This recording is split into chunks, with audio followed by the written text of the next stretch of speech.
Your retirement portfolio is paying you every month. The income is coming in, everything looks fine. But here's what nobody is telling you. Some of that income is not actually income. It is your own money being handed back to you, dressed up as a dividend, reported as a gain, and slowly draining the account you spent 40 years building. This is not a rare edge case. Some funds advertise attractive monthly payouts, but part of that income may actually be a return of the capital you originally invested. You think you're earning, you're actually spending down your own principal, and the statement never tells you which is which. This video is about 5 things that are quietly damaging retirement portfolios right now. Not dramatic crashes, not obvious mistakes, the quiet ones. The ones that look like smart decisions until you run the numbers 5 years later. Mistake 1. Chasing the highest yield.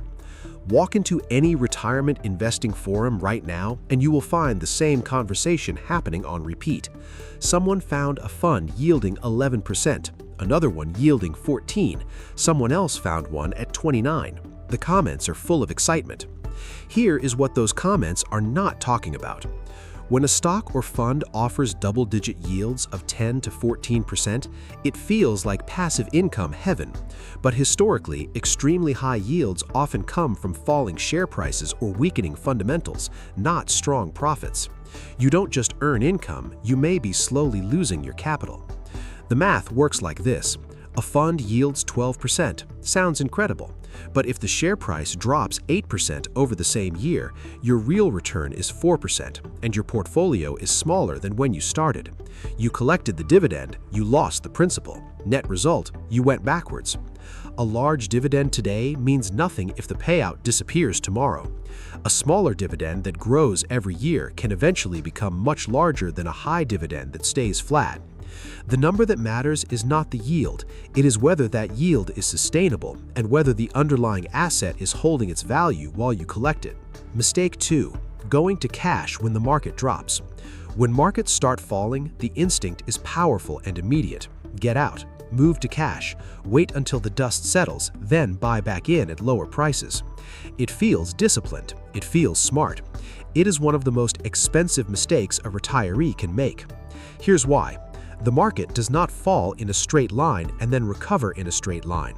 Some of the biggest single-day gains in market history happen right around the bottom, when things look their absolute worst.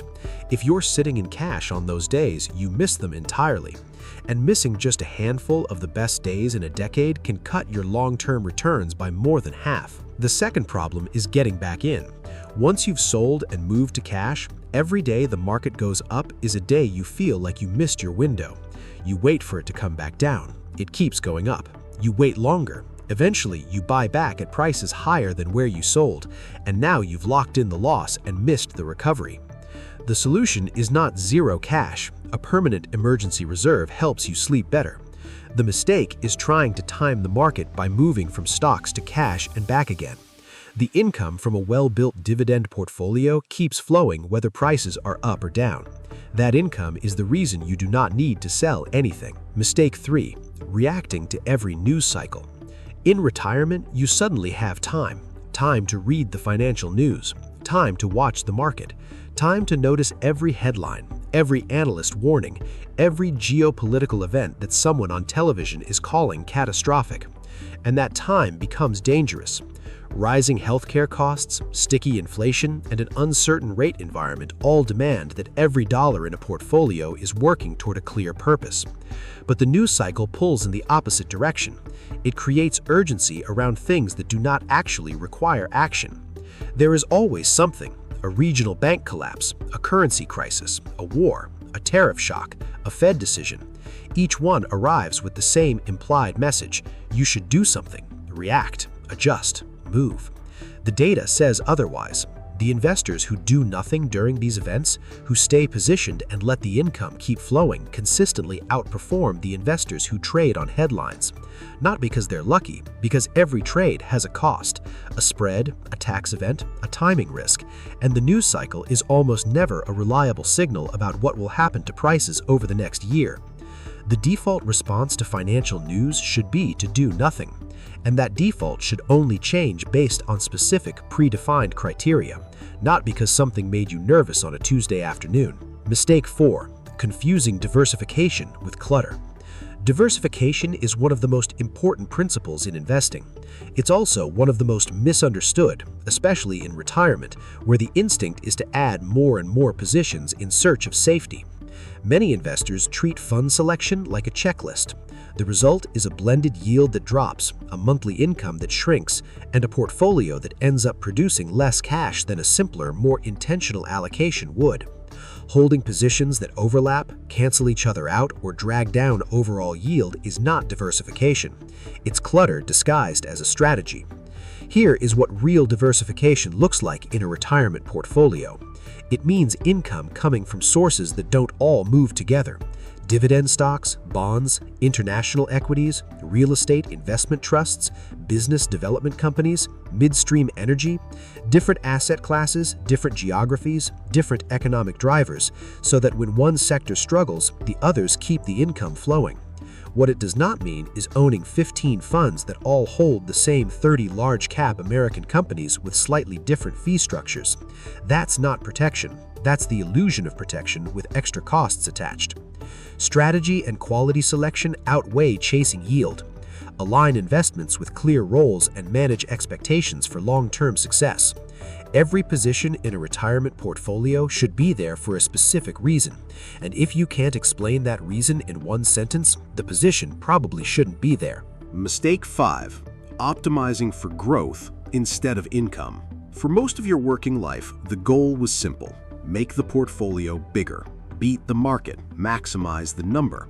In retirement, that goal changes, and a lot of people never fully make the switch. Opting to give up a portion of a portfolio's potential total return in exchange for higher current income may be a reasonable trade-off for some investors, especially if they're trying to live off their portfolio's income. But the investors who can't make that mental shift keep benchmarking themselves against the S&P 500. They see the index up 15% in a year and feel like they failed because their income portfolio returned 11%. That comparison is the wrong frame entirely. In retirement, you are not trying to win a competition. You are trying to generate enough reliable monthly income to cover your life and to keep generating that income through market crashes, recessions, and every other disruption that will happen over a 20 or 30-year retirement. A portfolio that beats the S&P 500 in a bull market but cuts your income in half during a recession has failed at the actual job. A portfolio that produces steady, growing income through every market environment, even if it never leads a headline, has succeeded. The goal is to wake up knowing your bills are paid without depending on market conditions to make that happen. That is what income investing is designed to deliver, and it requires accepting that the game you are playing in retirement is fundamentally different from the game you played while you were accumulating. 5 mistakes. None of them dramatic, all of them expensive. Chasing yields that are too high to be sustainable, running to cash when markets drop, trading on news that does not actually require action, accumulating positions without a clear purpose, and optimizing for growth when the actual goal is income. The investors who avoid these mistakes do not have better luck. They have a clearer understanding of what the portfolio is actually supposed to do and the discipline to let it do that job without interference. The income does not come from perfectly timing the market. It comes from building a portfolio designed to pay you regardless of what the market does, and then leaving it alone long enough to work. To understand the other side of retirement income, the tax traps that quietly drain what your portfolio produces, watch our previous video on the retirement claiming order that most Americans get completely backwards.